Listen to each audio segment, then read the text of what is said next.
Hello बच्चों, आइए इस पर सॉल्व करते हैं। जो हमसे ये बोल रहा है कि 1.25 ग्राम विद्युत अनपघट्य 20 ग्राम जल में विलयन इतने पर जमता है यदि जल का केएफ या मोललता एवं हिमांक ये है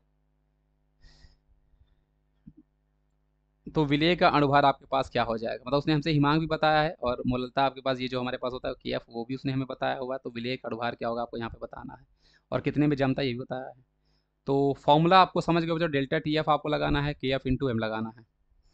अब डेल्टा टी एफ वही होता है हमारे पास जो भी विलायक का फ्रीजिंग पॉइंट माइनस आपके पास जो सोल्यूशन का फ्रीजिंग पॉइंट होता है वो होता है। के एफ केवल आपके पास 1.86 आपके पास गिवन ही है और मोललता आपके पास क्या होता है, नंबर ऑफ मोल्स ऑफ विले divide by weight of solvent.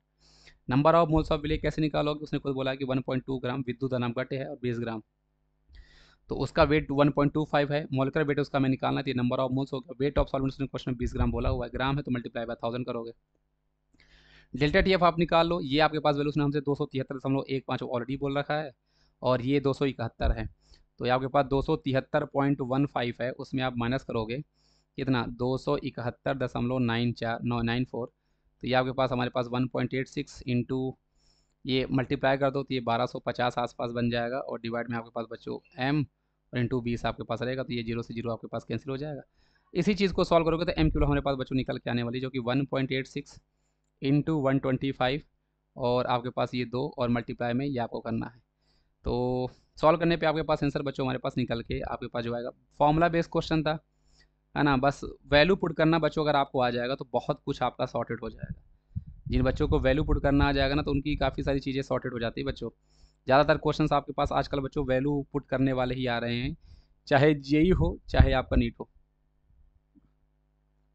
तो बहुत ज़्यादा आपको उसमें बहुत परेशान नहीं होता है। तो सॉल्व करो।